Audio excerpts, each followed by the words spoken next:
Hey everybody, welcome back to the Zach and Caleb Show. I'm Caleb, this is Zach. Hey, what's up, guys? We're back with another episode with our dear friend Alicia. You can say hi to everybody. Hi, everyone. So Alicia was one of my youth leaders when I was at Crossroads. That's how we kind of met and got to know each other. And she was also on the board of my mountain. So she was there through all of that journey, and now she is on her own little journey that's kind of newer in the past couple of years. And so we want to talk with her about that, but I'll just kind of give a brief synopsis, I guess. You bought a farm. I did. You did. And you weren't a farmer before that. I was not. And you have a bunch of adventures now going on out there. And so I think owning property is kind of a dream of most people, owning their own property. You own a couple bits of property, and this one is obviously fairly unique. And so we just wanted to have her on, and we've heard kind of some of her story, and I think she has some good things to share and some wisdom. And we'll just get right into it. So why don't you tell us just a little bit about yourself, about your family, and how you kind of ended up with a farm. Well, I married a city boy, but we both really wanted to live in the country. And we have 5 kids. When our second one was little, we bought 5 acres and moved. And we got some goats and chickens, and then we had more kids. And the chickens were fine, but the goats were pretty high maintenance, and we were milking them and all that. So we had to let that go for a few years, and then we moved here and just started to get to know people, and we were done with having kids, not with kids. Done with them. Not done with our kids. So we have these really good friends, Jeff and Sherry, and a property out by them there was talk that it was going to come up for sale. And so we were able to meet them and purchase it. So it was 3 years ago, it will be in June. The first summer we just kind of cleaned it up, and last summer we started farming, and it's been an adventure. There's lots and lots to learn. Like, I don't know if I'll ever stop learning. Poor Jeff. I'm always like, Jeff, how do I fix the fence? Oh, that's easy. He always tells me, and I'm like, I said to him, it's only easy if you know how. But he's been a great mentor to both Jay and I. We're actually going to start the back. We fenced the front part last year. It was 6 acres. Now on Tuesday, we're going to start the back 12. So it'll feel like a huge accomplishment to have that done. So that's our big project for this summer. And so how did you said you kind of had chickens and goats at this house or at a different house? Oh, a different house. Yeah. Okay. Yeah. We had a little property when our 2 kids were little. And it was 5 acres of woods, and we lived there for 8 years, and we ended up cleaning up, making a yard, and we had some chickens and goats, and we had guinea hens, and it was really small scale, but we had one spring we had 3 little goats born, and the kids loved it. It was something we always just wanted, the simple life, with the kids having fun stuff to do. But so that's where we started and learned that it's a lot of work, but also, really rewarding. And we've just always been interested in that side of it. Just growing our own food and, raising our own meat, and not that we don't go to the store, but, we do, but just like as much as we can.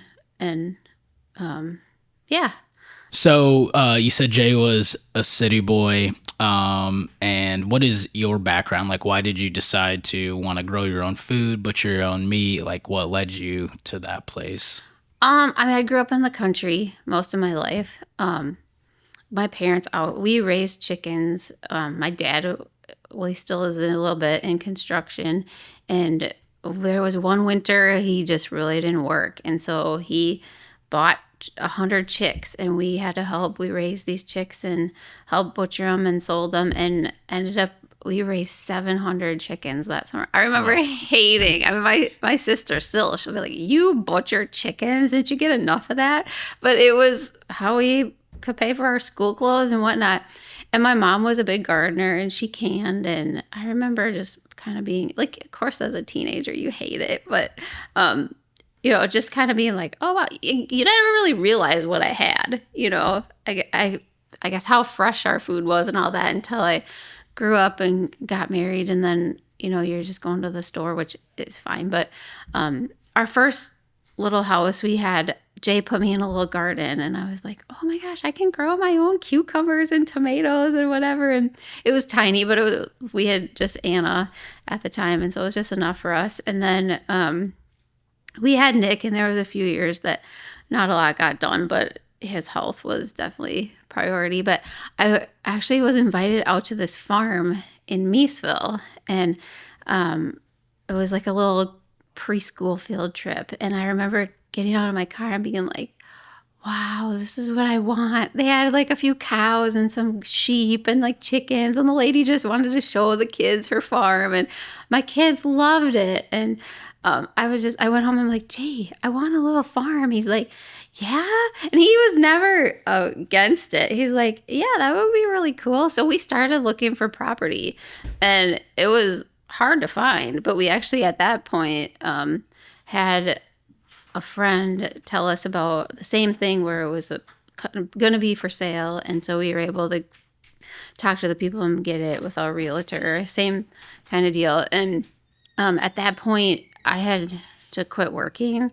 I had been not working for probably like a year and a half with Nick, and he had had a couple surgeries and whatnot. And so we needed just to like make our life more financially stable. It was just a constant struggle because our life was two incomes, and it was, one, and we had made it that far, but we're like, we just need to simplify this. And I realized I really wanted to be home with my kids and whatnot. And so we just found it was literally a 2-bedroom, 1-bath house, and we had to gut it. And my dad said to us, if that thing didn't have good bones, I'd tell you to demolish it. It was that bad. And we lived with my parents for 3 months, and we fixed it up, and then we moved in. It still needed some stuff, but it was livable. And then we lived there for 8 years, and honestly, by the time we sold it, it was adorable. I was like, now I get to leave.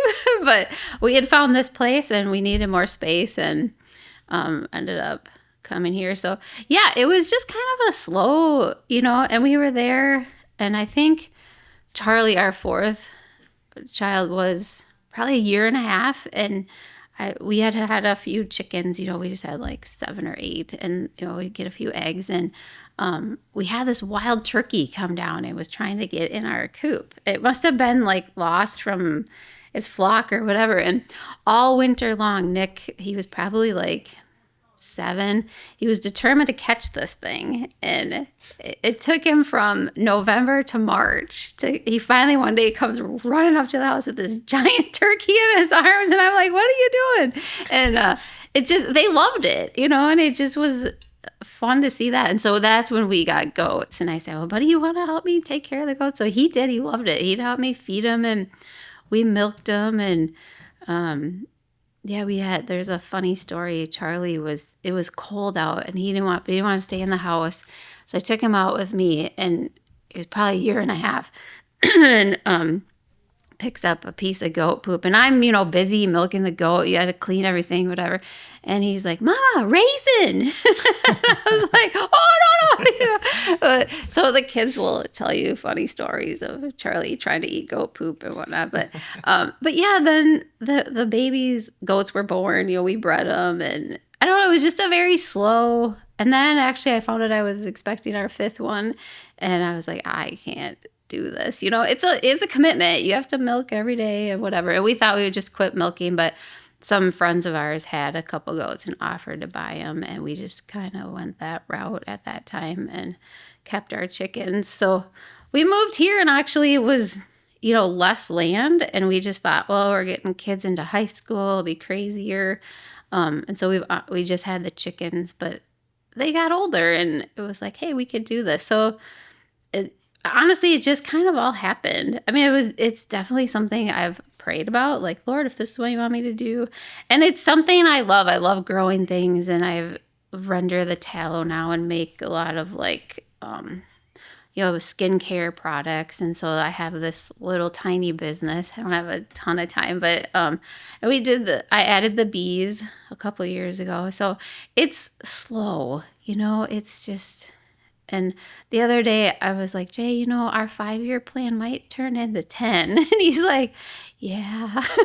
But, honestly, like, I feel like this winter God was just saying, have grace. Grace for not only just other people, my kids, where they're at in life, but also myself. Like, it's a big dream, but it doesn't have to be right now. My kids are still my priority and raising them. And you can get caught up in it. It can become a full-time constant thing. And so, last year was overwhelming, and there was stuff that just needed to be done for anything to even work. And so that, I feel like there's just going to be that. But this year's definitely feels a lot more manageable and enjoyable. I did get to where I was like, oh my gosh, I don't even know if I want to do this anymore. Last fall, it was like, your head just starts to spin. But, really at the end of the day, there is the stuff that has to get done. But yeah, so, I mean, I'm not going to say it's all roses, but things die,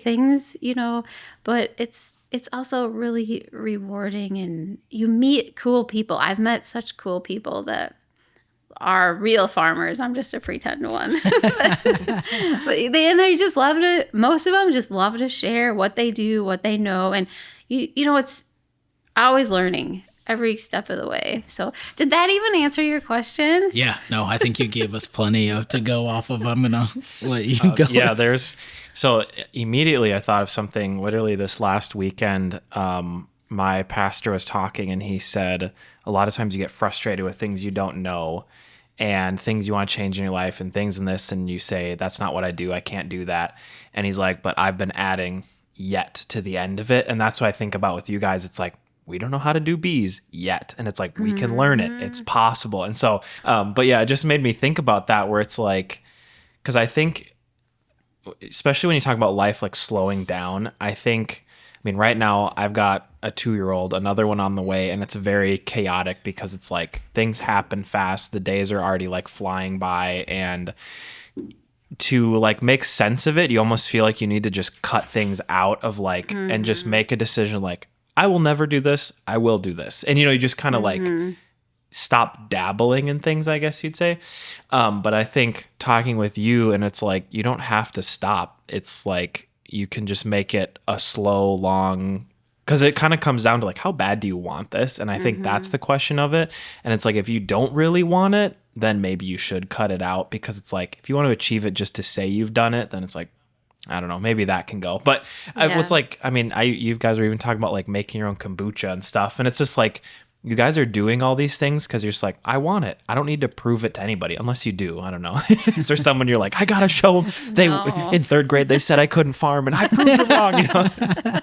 But like, I don't know. I'm just like thinking about that stuff, because for me and my family, it's like, I would love to get land. Like, that's the long term plan, is get land, build a house. I don't know if we'll do animals, but some form of like, I always grew up with enough land that I could just run around. Like my parents did, like they had a huge garden. We did chickens for a little bit, but I never participated much in taking care of them, or like in helping the garden, except, the one day mom brings in a huge thing of vegetables and like, we got to wash all these, so, yeah. But like, so I didn't, but I'm sure like as I get older, I'll probably come back to that and be like, you know what? Fresh fruit is the best, fresh vegetables are the best. But yeah, I'm just thinking about like, it's really cool to see you guys, because I can, not saying it's directly where I want to go in the future, but with me starting a family, I already feel like our 3-bedroom house, we have a tiny like 1,200 square foot house, and I'm already like, we're getting to max capacity like really quick. Yeah. But we'll innovate, we'll renovate more things. But I just like seeing where you guys are, and then just you're like, yeah, it's a slow process, it happens. And I think that's in my mind like how God leads and takes people places, because you go on the internet and everyone's like, sign up for this thing, follow this government program and get your money, and then do this, and you got to do this, and you got to do that. And it's like all these do it now or you're going to miss it. And if you're not grinding at 4 a.m., making your stuff online to sell and make $1 million before you're 30, like, what are you doing? You know, it's like you might as well not even try. And it's like all these like aggressively intimidating kind of things. And I'm just like, I really don't think that's how life works and the life that like Jesus wants us to live is.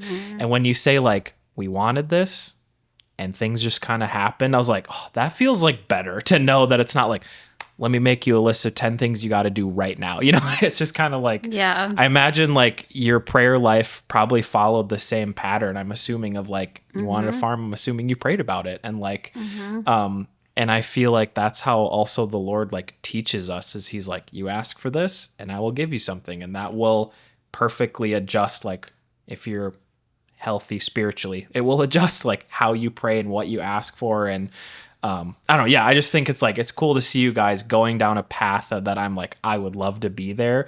And then to hear back, it's not like, oh, you missed your chance. You're past 25. You blew it. You're not a millionaire already. Sorry. You know, it's like, just take it easy, you know? And the fact that you also are like, the farm didn't like happen overnight too. And I think a lot of times people ask for dreams and expect, because sometimes the Lord does answer instantly overnight. He's ready to bless you and just waiting for you to ask. And then sometimes it's a long process. And I think if you were handed a farm overnight, I'm assuming that probably wouldn't be your best case scenario, because you'd be like, what am I doing with all these animals, right? Like it's the learning process and the journey. But I don't know. Yeah, I was just saying like, it's really cool to see how, just kind of like projecting myself in the future, like, okay, I could do it. It's there. It's possible. Definitely. Yeah. Yeah. No, and I think you appreciate it more too. You know, when you have to, like you're saying, not everyone has to wait, but because I met a guy that was able to buy his parents' 300-acre farm out here, and he raises grass-fed beef, and he's just cool. And I've been buying beef from him right now because ours isn't ready yet. But when Jay and I went out, we met him, and I looked at Jay, I'm like, I'm kind of jealous. And he's like, well, yeah, but we got our 23 acres. It's good. And, you hear of little pieces of land that might come available. Oh, we should go talk to them. But, at the end of the day, it's like, nope, this is what I can manage. And, this is good. Like, yeah, I always think of that, scripture, like God knows the desires of your heart, because you can get in deep, and it's like, oh, and Jay said, well, then we got a fence, all that. And it's like, oh yeah, no, wait, it's taken us 2 years and we're not even done, with our little bit. So yeah, it's definitely a process. And yeah, I've had to learn to appreciate it and just let things go. Like my big dream was the flowers, and at this point, I've had to just let that go. And, then, you tell people and then they ask you and you're kind of like, oh, but it's okay, and I'm not saying I will never do it, but right now it just doesn't fit into my life. And can I ask for more expansion on that? Because I'm a person that loves like perfection and doing something right the first time. And so when I run into issues doing something the first time, I'm ready to just be like, pitch it all, and then I feel really like bad about it or guilty about it or feel like a failure. So I'd love to hear like your learning process on that. Yeah. Just because I imagine that is extremely unrealistic when it comes to a farm. Can you answer that along with just expand on your dream with the flowers? Because a lot of people won't know. Like, what you mean by that? So, my dream was to have a flower farm, and my niece that lives out there right now, that was our dream. And she's in the little tiny kid stage of life, and I'm in the teenager, young adult stage of life. And, it just never worked. And we got things planted, and it rained, and a lot of things didn't grow. And then it got hot, and it didn't rain. And it's like, you have water, but it just didn't cut it. We didn't really know what we were doing yet. You know, we were in the learning stage, and it was just honestly a big flop, and no one's fault by any means. But I mean, I just personally didn't. Once the kids were out of school, I had everything planted, and I thought, okay, we're set maintenance, but it did not work out that way. And I have rarely got out there to work on the flowers, and there was a little bit, but I ended up in the fall. I was really discouraged, kind of like you're saying, like, this is just a bad idea. What was I thinking, you know? But I just took a little time to think about it. I'm like, you know what? No, I can bring some of these perennials home, and they're still going to grow. And I don't have to, it doesn't have to be over. It just maybe needs to go on pause for now. And so I did. I salvaged as much as I could and brought it home, and a lot of it survived. And I did a lot of like seeds here. So I don't know. I've had one lady, you know, say, I'll sell your flowers in my place. And I was like, okay, I'll let you know. I don't know if I'll have enough for that. But it's still like in the back of my head. And I've had to learn, like, just because something doesn't work out how you think it will doesn't mean it has to be. And maybe I'll tell you in 5 years, nope, that's out, you know. But I would still love to do it, you know, just a small scale someday. But Yeah, I think that's like marrying those two things together, because you had said a couple of things about like, you know, you had kids. Nick's health wasn't great when he was born. You had to move into a smaller house. You talking about like the perfection of it and like, you know, letting it go or giving up on it. And I think what I was kind of thinking through while you guys were both talking about that was the idea that letting go of something doesn't necessarily mean quitting on something. And that is something that God often, you know, leads us in or asks us to do, is like, hey, are you willing to just like live with open hands and like follow me where I'm going? And usually what I found, I guess, in my own life is like the path is circular. You're going to walk past it again and pick it back up. Like, it's not that you failed or that you even gave up on it, but you're just willing to, I guess for us of the Christian faith, go like, God, I trust you with this. If this isn't where I'm supposed to be right now, I'm going to keep walking with you. I'm not just going to be like, no, like when you had kids, it's like, no, the farm is priority, and like I'll put the kids in daycare, or like, and we're going to make this work. Or like when you got to the financial piece, it was like, no, we're just going to take out a huge loan and we'll figure out a way to pay it off. And it's like, you can live your life like that, but I think that's where you can end up losing everything too.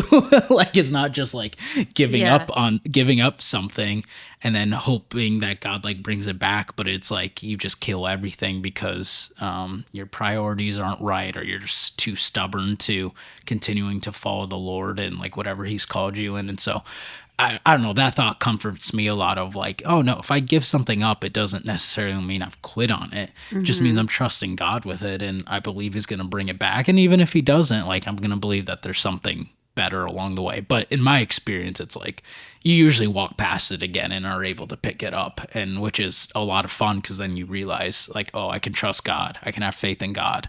He's the one in control. I'm not. And I think that takes a lot of the pressure off of perfectionism and like the grind mindset of like, I just have to make it work and I'm going to put my head down. And it's like, there's something to be said about hard work and diligence and perseverance, but there's also something to be said about like sacrifice and knowing when God is calling you past something. yeah. I've got a question on that for you, because obviously, like, we went out there and filmed only a handful of times, and you guys were just like hard at work. And I'm wondering, do like in those moments when you've put in 3 hours on a hot day, and like, I'm just curious what your mindset is in those moments of like, do you just question like the farm entirely, or do you just have it like locked in where you're just like, another fence post in, let's keep going? You know, I'm just curious what your thought process is on that. Honestly, I go back and forth. There's days it's like, oh yeah, this is totally worth it, you know, and I'm excited to get going on the fence, you know, next week. And there hasn't been a ton this year, just the bees and the the pasture's getting ready. Like the cows are just gonna go out to pasture now, like probably this next week. You have to wait till it's at least 6 inches before you can put them out there. So spring comes and you're kind of like, okay, let's go. Look at this beautiful pasture. But really, it would be dead if you just like let them out there. But so it's exciting, and I actually get farm duties next week for like 5 days. It's all me because they're not gonna be available. So I love that. And then I get a little bit rejuvenated. But so yeah, there was this spring when we had to cut a big tree down. We actually had to pay somebody to cut a big tree down. Which we don't love doing that, but it was just this huge old dead tree that wasn't safe. And they came in with this big, machine and whatever, but we still have to clean it up. It's all cut up and, the stump is ground. But that's a big, in the back of my head, like a project I don't really want to do. But, so some days it's like, oh my gosh, this is overwhelming. Just the things that happen that you're not planning, and it's dumb, but, and I have said today, should we just pay someone to come clean it up? He's like, no, we can do this. It'll take one afternoon, which he's right. So we kind of go, in a way we kind of bounce off each other, because I said, I don't know, do you really, what are we honestly going to accomplish this year? What are we going to accomplish next year? We have a senior. And he's like, no, honey, it doesn't have to be like that. It's just 1 year at a time, baby steps. So he's good for me that way, because I would be out there, full-time job in it. But I can't, I have my stuff at home and the kids. And yeah, so yeah, it goes back and forth. Sometimes I feel like, yeah. And I mean, everything we did last year, I felt really good about until we had to put the calf down, and there's just the disheartening thing. Can I ask you about that real fast? Because I think that marries in. So what is the difference in your mind between like the flowers, like not necessarily working out, and the first day that we went out and filmed with you guys, you introduced us to your calf, which ended up dying. So what's the difference between like, okay, the flowers are something we're going to put on the back burner right now, and because of like it was kind of disappointing with how it turned out, or it just didn't work, and like your cow dying, but you deciding to like continue forward with cattle and beef in that way? Yeah, I mean, I guess the flowers, I have to plant them and care for them, but the cow, like the calf, the kids, they got attached to him. He was adorable. He was sweet. We tried to help him. So I guess it's more an emotional, there's that. But you didn't have to get another cow though. Oh, we did. We ended up buying. But you didn't have to, is what I'm saying. So what's the difference You're between right. the flowers and the cows? And I guess in that way. Probably, I mean, it does come down to money. You only have so much to work with. And at the end of the day, it's like, well, we've put up this fence, now we're not going to put a cow in it, So, yeah, or the flowers, it's like a lot more minimal. It's mostly seeds and, perennials you buy once, but you can split them and all that. So the cost is, it's still there, but, you can start it and grow from it. Not that you can't grow, a calf or cow can't grow up and have a baby, but it's like, there's so much more. I hadn't built a greenhouse yet. I mean, that's been a dream of mine, but that hadn't happened where the fence was up. It's like we just paid an electrician to hook up the electrical and the water. So, you're not going to just stop. And so, I mean, it does come down to that. And it's probably what kept me going at that point, because I was just like, what? And yeah, then I did have opportunity to buy a year-old black Agnes, and then this winter I bought a 1.5-year old one of actually Jeff that we farm with. He had a female born on his farm, and so I was able to buy that heifer, and I'm gonna breed her this year. So it's like it looks gloomy, but then you start to look at the brighter side of it. So, and I did think he bred a few this year, but I think he bred, I'd have to ask him, but I want to say 5, but he only got 2 calves. And last year I think he bred 5 too, and he didn't get any. So there's that, there's always but we are going to rent a bull and go that route this year. So Yeah, I keep going off on No, my it's all good. tangents here, but I've got another question. It Yeah. probably feels like interrogation here. no. Give us the answers. How do we be happy on a farm? Just kidding.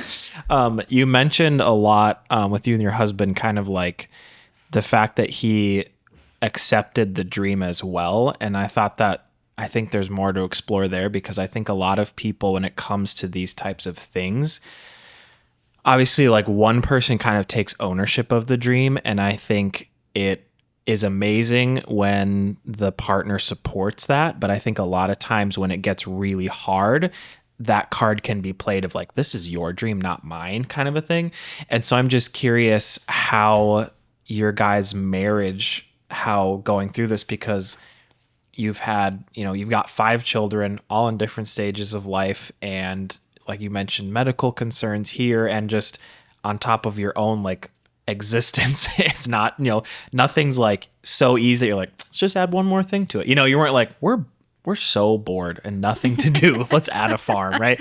So it's like adding another complexity to it. And especially I feel like a farm is something that, it's not quite a business where it's like you can just take it on as a job, right? Like you said, Right. like you could take it on as a job, and people do, obviously. But in your situation, it's not like we bought a farm and this is how we're making all of our money. So if this fails, we all fail, but it's Right. also challenging enough that it's not like just something fun, like you're just painting the deck one day or building the deck, or something like that. So I'm just curious how that the complexities and all the requirements of taking on a farm has impacted your marriage in a way that I'm just curious to know, like, if it's taken twists and turns and stress or make it more fun, or I don't know, just curious on that. Oh, you want the nitty gritty dirty of my life?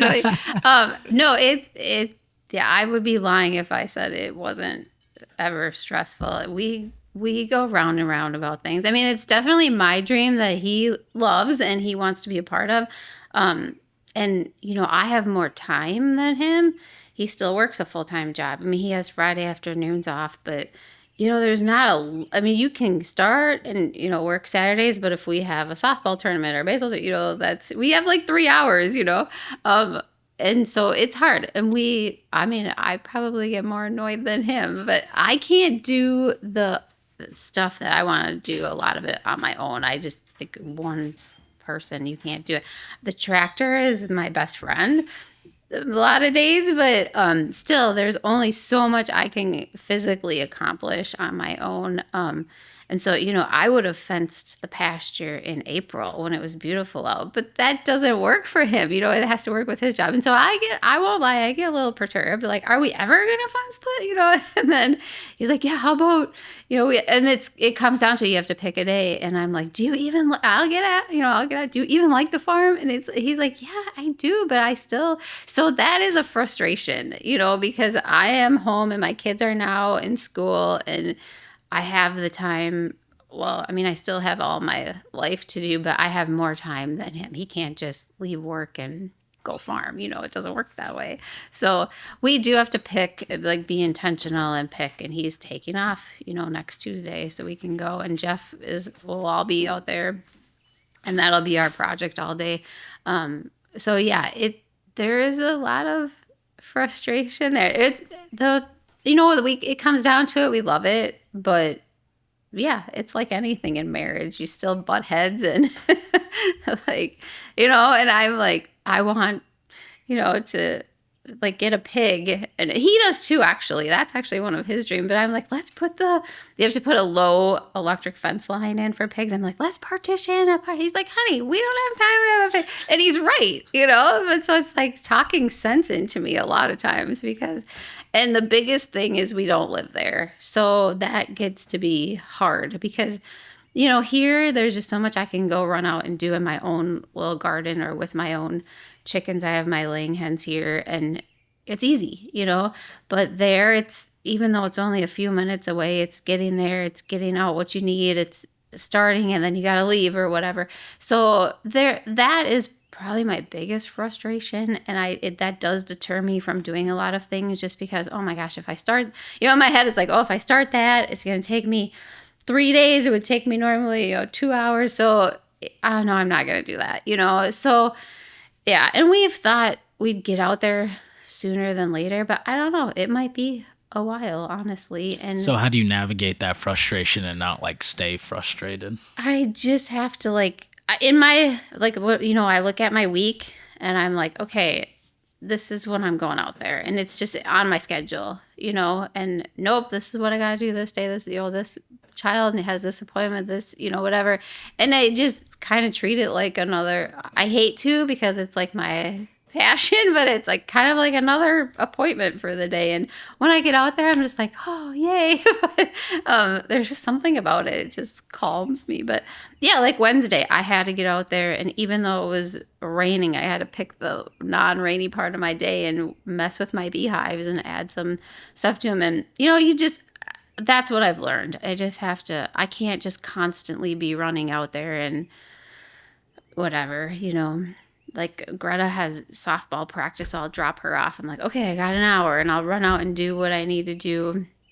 But I've had to learn, like, I can only plan an hour of work. I can't plan 2 hours of work and then get annoyed that I only got, half of it. But that's just me, that's my own, we all get in our head. And so, yeah, it's just, I've had to just learn to be more reasonable about it with myself. And so, yeah, if that makes any sense. But yeah, I think it makes sense. I think you were unique in that you, like Zach was kind of touching on earlier, that it's like you already have a busy life. You already have a lot of things going on, that you have chosen to add another thing. And even though it like frustrates you, you still do it. Because it could be easier just to go like, I have an hour to do nothing, and so I'm just going to do nothing, but you choose to go and like invest in this. Why do you do it? Like, you don't need to have a farm. Like, why do you have a farm? Like, and I'm asking in good faith. You sound like Jay. He's like, why are all your hobbies work? I don't know. I guess my mom grew up on a farm, and when I was a little kid, we would go, her brothers, it was her parents and her grandparents, and then her two brothers took over both the farms. They're just down the road from each other.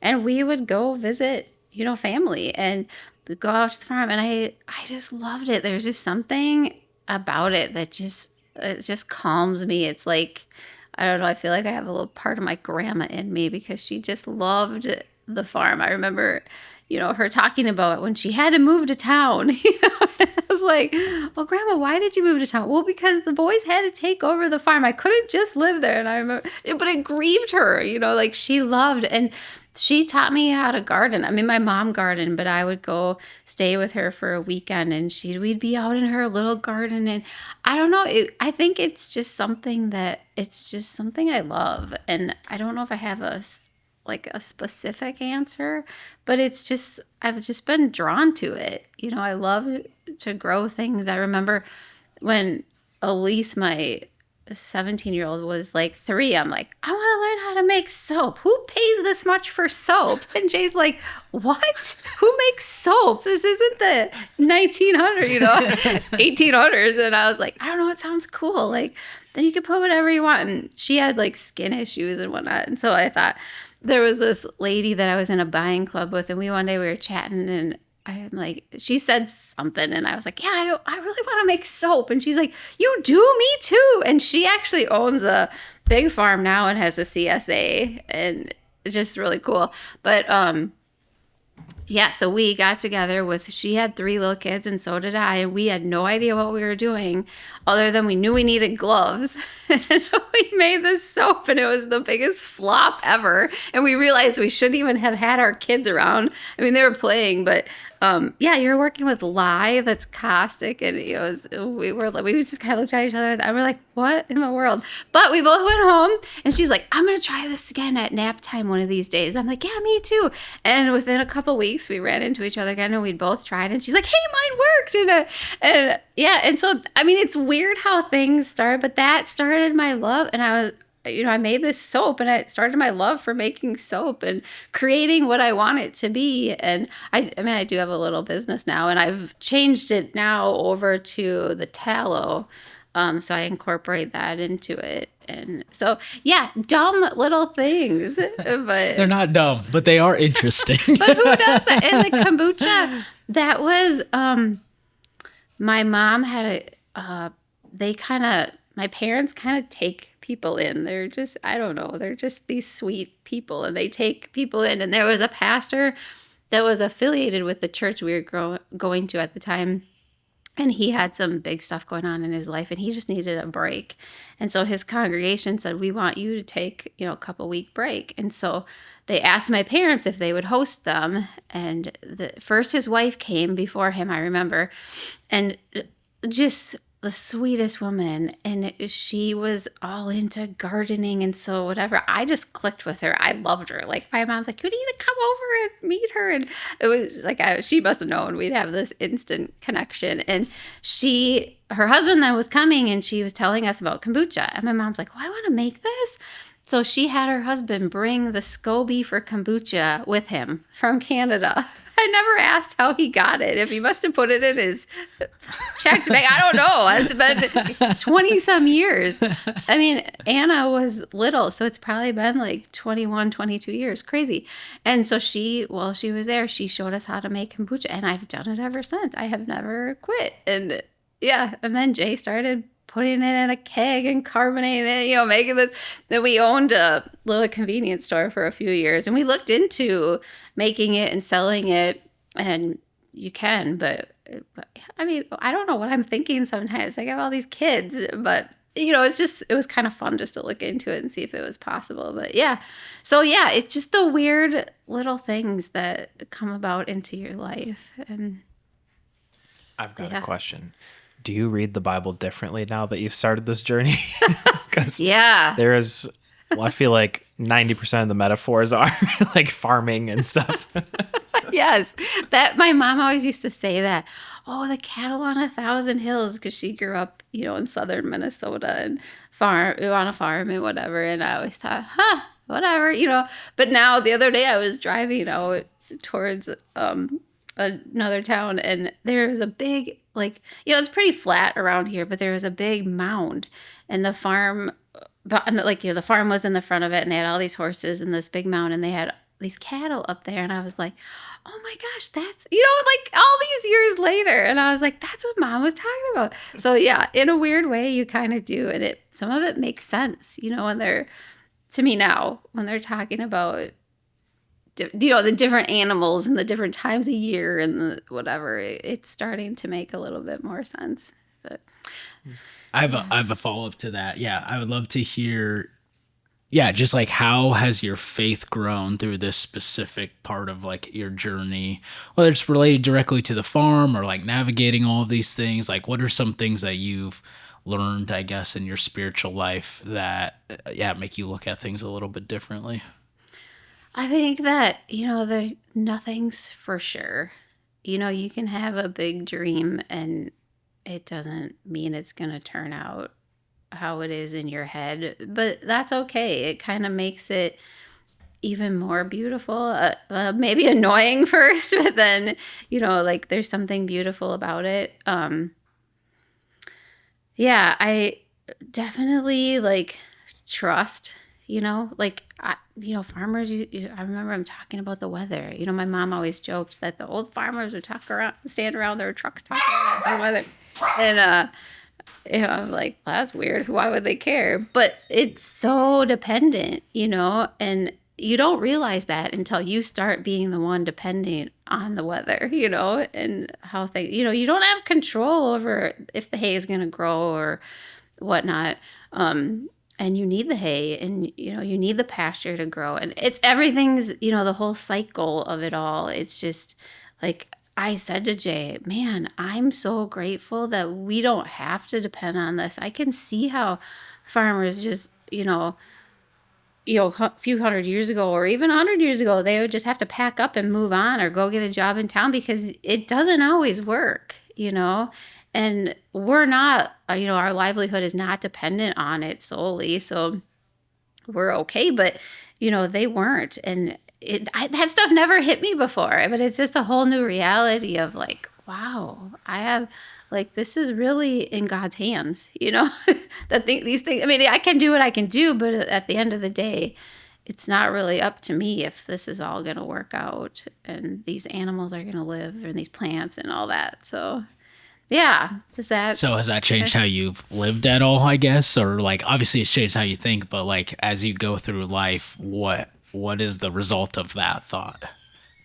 I think just like, life is just, it's ever changing, and it's honestly just become more precious in so many ways. Your kids, my kids are grown, and, you know, um, just like life is precious. You can't take it for granted. I mean, we all do, right? Like days just become one day after another, but like it's made me not take for granted the little things, like I guess I remember as a young adult pray, hearing that verse, pray without ceasing, and now I get it. Like I feel like that's what I do in my head like 90% of the day. And it's not just about the farm, but it's just about, life in general and all the people connected to my life and the people that help me make the farm possible. There's just so much connection to that too.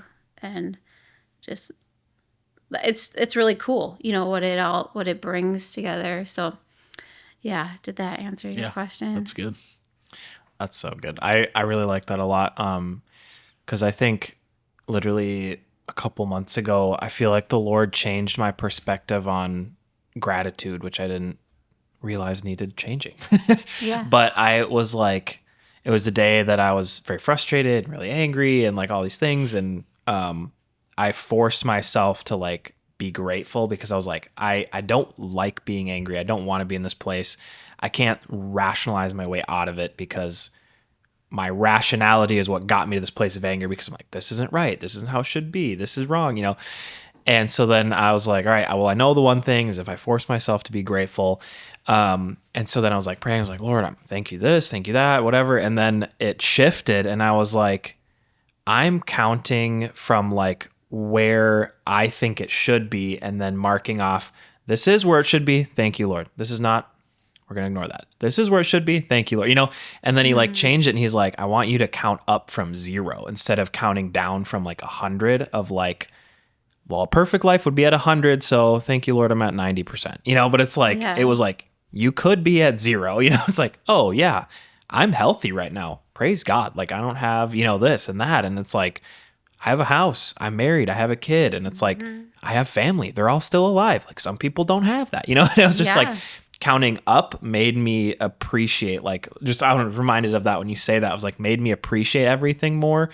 And then when I look at just everything from that point of like counting from, it's like, okay, ground 0 is the Lord gave me life, first of all, and it's like throughout history, not a lot of people made it past 30. So we're already on the huge uptick there.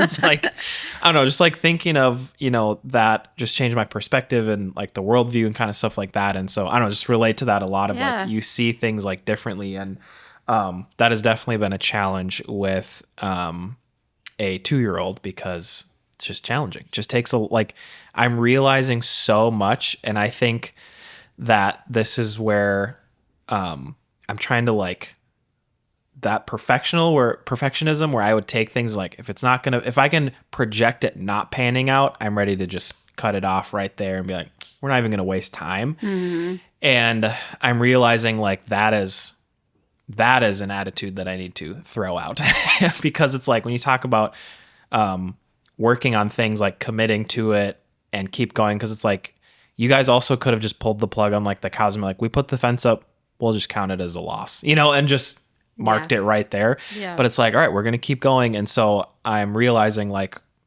our, new parent here, right? Been it for 2 years. So realizing like it is such a commitment every single day at every moment in time to choose not to just like, what I'm saying of like throwing out would be my intentionality as a parent and my patience and my caring, because it is a choice to be patient. Like, oh my goodness, I'm like, I don't want to choose to be patient, and this pisses me off and makes me impatient that I have to. But anyways, all that to say, it's like, because then yesterday I had like this awesome moment where we literally have these little bubble, like battery powered bubble guns. Oh, cute. And we were like, the Lord provided a free trampoline, which was the greatest thing in the world. And so we were laying on the trampoline, just blowing bubbles straight up, and then they'd like fall down. And he thought it was the funniest thing ever. And I just like videoed it on my phone. I was like, I don't want to forget this moment. Like, this is so good. And so it's just like that little moment where I was like, I understand now more like in the Bible when Mary's like, she treasures these things in her heart. I was like, this moment is staying with me forever. Like, I was so like, he just thought it was so funny and like genuine laughter, just like all that stuff.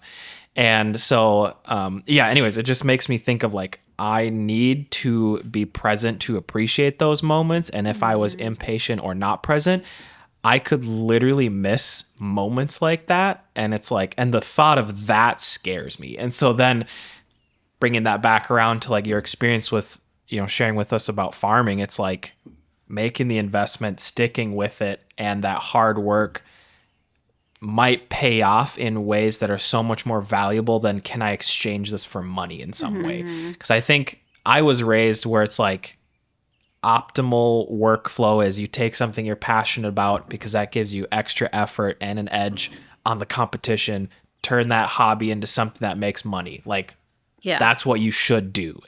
So it's like, I don't love that idea because I'm realizing as I try and turn things that I enjoy doing into just making money, you lose the enjoyment. And I think that's like, especially what you're talking about is like, you're not dependent on the farm, but you're also not like, this is our moneymaker. We're retiring on these cows, It's like, because then it like removes the stress. And I think like when you talk about just like making the kombucha, it makes me think of like, you're doing that because you want it and you want it for your family and you don't care what people say about it. And you don't care to like, is this profitable? If it's not profitable, don't waste your time. You know what I mean? And it's like, I'm realizing like there's so much more to life than it's like, doesn't have to be profitable, And it's, anyways, just my thoughts are on coffee today. I'll jump in on that. I feel like that's something I've been learning and dwelling on recently is the idea that if I believe that God is going to provide everything that I need, then like the money just isn't a factor in why I do something like, or it shouldn't be, it can be a factor, but it shouldn't be that like high of one. And it's along those lines of like, if God puts something in front of me and it's like, yes, I want it to be successful, but what does that success look like? Does it look like I'm enjoying the moments that I'm within it or the people that are around me within it? Like, is it giving me life? And if I focus on those things and then it also makes money, like that is 100% better than if it makes money and I don't enjoy myself at all. And it's even better even if it doesn't make money and I still enjoy myself than if it makes money and I'm miserable for 30 years of my life because I'm just like, this is what I do for 40 to 50 hours a week. And I don't enjoy it. And it's like that scares me. Like that's like, I think that opposite side of things too of, just that idea of, am I living life because I love it and because God blessed me with the ability to do things that I enjoy? Or am I literally like despising the gifts that have been given because I want something else? And like that, that is honestly, that's just something I've been dwelling on. And the more I think like that, the more it like makes me scared to reach even 10 years from now and like waking up one day and being like, what have I been doing for the past 10 years? Right. And I think I had like some of those moments even within like my mountain where like the priorities just got swapped around where it's like, in order for this to be good, it has to be successful in this like specific way. And it's like, man, I feel like there's a lot of days where I could have had those moments of enjoying the little things and I was just robbed of those by myself. Like it's nobody else's fault but myself of going like, oh, it didn't pan out. What a waste of time. And I feel like that's one of the things that God, just this past week was like, I literally was like praying and I felt like he was like, write down that was a waste of time in my journal. And I did. And he goes, that is a lie. Like straight up. Like if you hear yourself saying that to yourself, it is a lie. And I was like, okay, message heard loud and clear. Cause I think I've said that to myself more than anything of like, wow, what a waste. And it's like, okay, I don't want that thought in my mind. So that was a long tangent, but no, that's good. That's really good. I like what you said about being present. I really felt that, this last year, like, this is like a dream come true. But it can't it can't take over and run my life. You know what I'm saying? And I've had to learn I can be present there when I'm there and do what I need to do and enjoy it. Like because sometimes you can get something and just, oh, I don't want it. This isn't fun today. Well, it doesn't matter. The cows don't care if it's 30 below. They still want their water. They don't care that your hands are frozen, So, those aren't the fun days, but you know what? It's just being present. Like, oh, look it's beautiful here. Like these animals are beautiful. Like, I don't know, like you're saying being grateful too, but also I've had to learn, like, it can't constantly be the farm in my head, because I can get just caught up in it and the dream of it and the excitement or the frustration. It's like, no, I need to be present just right here in my life, with my kids. And everyone says they grow up so fast, and they really, really do. And it's like, no, I need to be here right now. And none of it's a waste of time, But it's almost finding that balance is the biggest thing, and enjoying it all, even in the crappy parts. That's good. So yeah, we're gonna wrap up here a little bit. What is kind of like the current dream? Like you said, obviously you have like the work that you're doing right now, fencing, getting the cattle to pasture, and you're trying to take it year by year. I get that, but this is your chance now. Even though you said like, oh, it's scary when you tell people about your dream and then it doesn't come. I've learned who cares. Yeah, that's and right. If I was going to use crass language, I would right now to talk about the people who doubt once you tell them their dream. But I'm not going to, because we love all people. But I'm like, I heard this great thing. Sorry, maybe this isn't the last thing, because now I'm going. I went to this conference a couple of weeks ago, and the speaker was talking about Joseph. And obviously Joseph had his dreams, and he shares it with his brothers, and he shares it with his parents, and they obviously don't react well to it. And he talked about the fact that, or like his interpretation of it, which who knows, but I liked the angle that he was going with it, is that when Joseph was approaching his brothers and they were conniving about like getting rid of him, they said like, we'll get rid of that dreamer, and then we'll see what happens with his dreams. And the point the speaker was making was that they didn't necessarily hate Joseph as much as they hated his dreams. And I was like, that is so good, because like, even though like the family history and all of that stuff wasn't great, it was the fact that he was willing to speak these things out. And obviously we see that God vindicates him later. But all of that to say, like, I don't think, I guess in my mind, when I read that story, Joseph was in the wrong for sharing his dreams with other people. They were in the wrong for how they received those dreams. And like, obviously it was about them bowing down to him, which hurts the pride and whatever, but that's what ended up happening anyway. So whatever.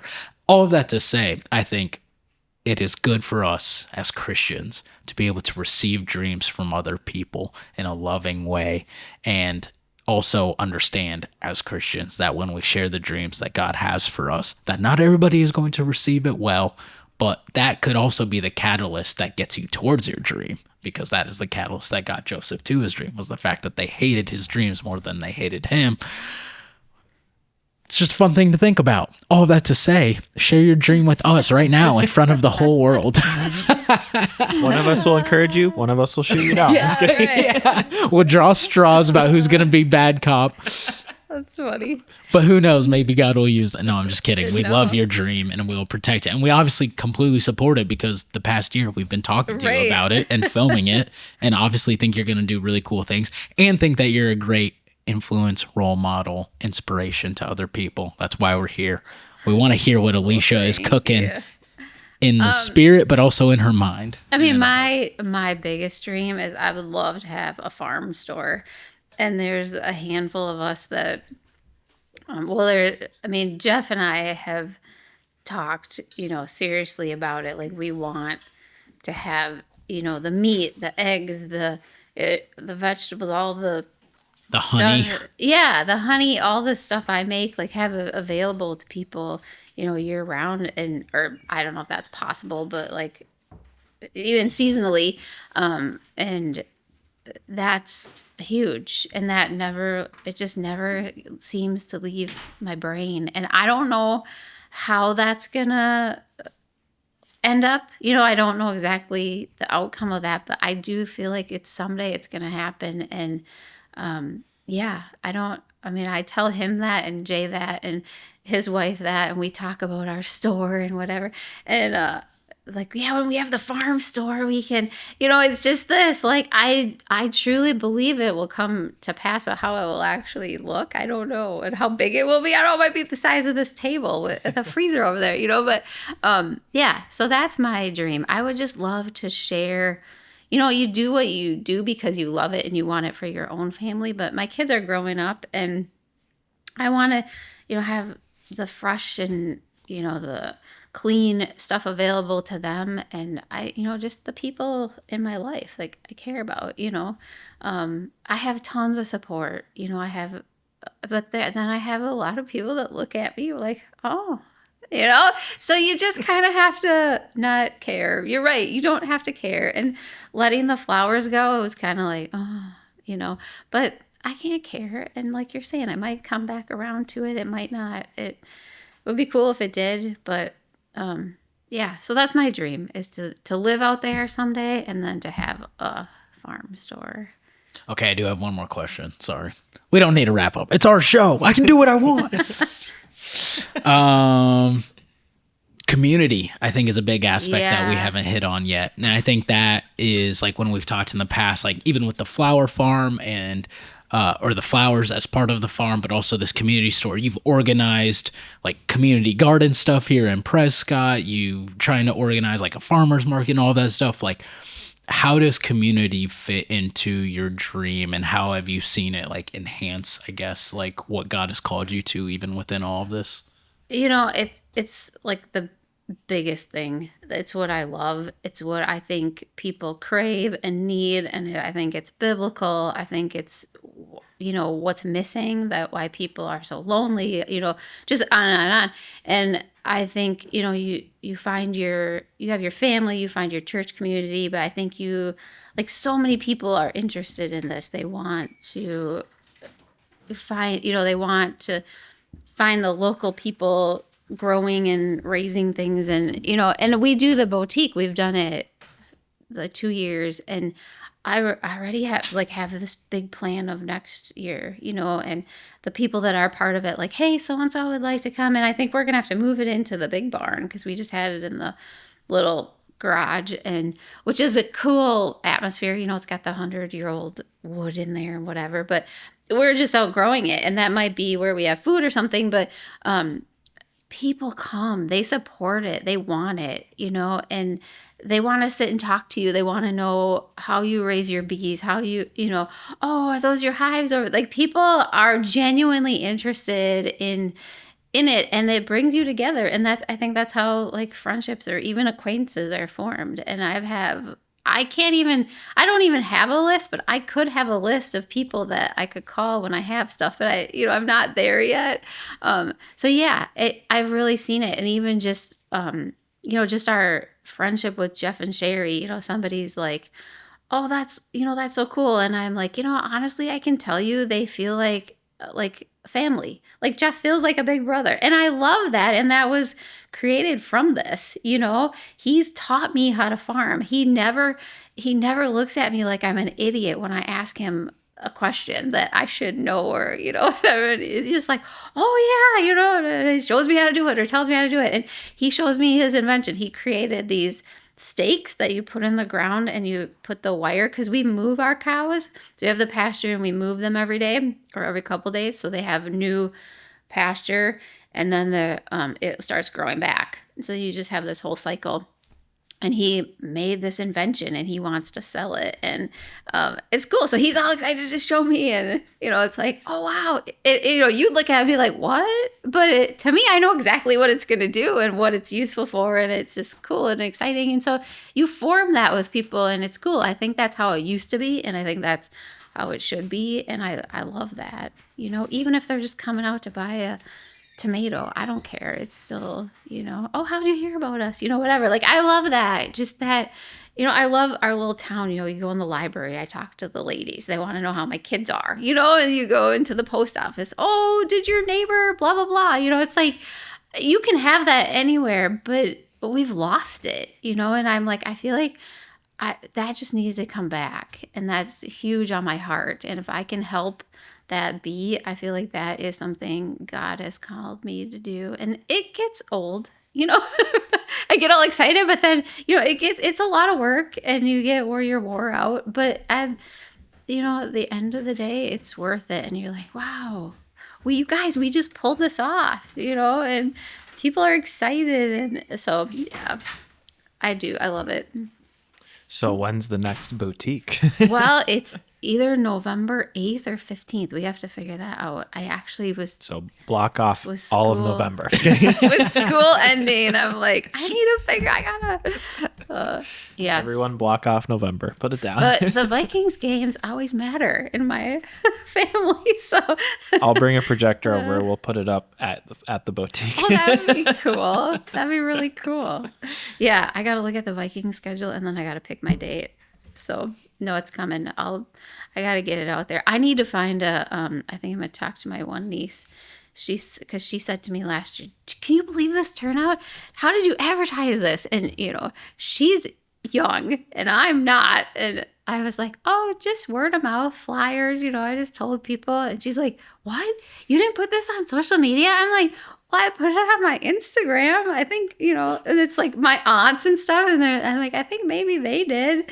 And she's like, "Can you imagine what would happen if we did?" And I was like, "Okay, then that's your job." So I need to talk to her about being my social media, because that's not what I'm good at. That's not what I love, but. That's good. So yeah, I'll let you know. Yeah, if you're in It's coming. western Wisconsin or eastern Minnesota, be on the lookout for that. Last thing, what would be something you would say to somebody who has recently acquired a farm, or who has a farm and wants to get more involved in like community type stuff? Like, what's just like a piece of advice or encouragement you would give to somebody like that's in a similar way of life as you? I would say, like, find your people. It takes time, but it's worth it. Look up people that you respect. I mean, one person that we love is Joel Salatin. He loves Jesus. He says everything he does is illegal, which just makes me laugh. But he's really just farming old fashioned, and he's wrote books. He's just amazing person. And you need to, if you're a reader, you need to read those books or look him up on the internet. But yeah, find your people, find your mentor, because you can't. I couldn't do it alone. I don't know what I'm doing, but you can only read so much in a book, and then the reality is different, and I mean, it's similar, but it's still different. And yeah, so I would just say, find a mentor, find somebody that's gone before you, and I would answer questions. Like I said, I'm no real farmer yet, but yeah, and start slow. Yeah, but yeah, that good. would be my advice. Really good. I like all of that. I'll end with this and just say, like, I think real life is like irreplaceable, no matter how much it seems as though it can be replaced with technology. And I think an extension of that is just like, I don't know, the modern world thinks that it can be smarter than how God designed it to work. And I think that everybody's just feeling it. Yeah, it's irreplaceable. Like, yeah, you could just text somebody, but then you go and you see them in person, and it's like, it's better. It just is better. Yeah. And I think, and that's like, for me, my church community, I was like, I cannot imagine where like my life would be without them at this point, because they're just so awesome, so influential, so life-giving, that it's like, I wouldn't give this up. Like, if I had to pay a lot of money per month, I guess I would, it's like, I'd find a way to make it happen. And I just think that, like, I don't know. Yeah. Everything you're saying of like, I just think, especially the mentors, like, all of this just makes me think of like, I think that's how God designed it to be, of like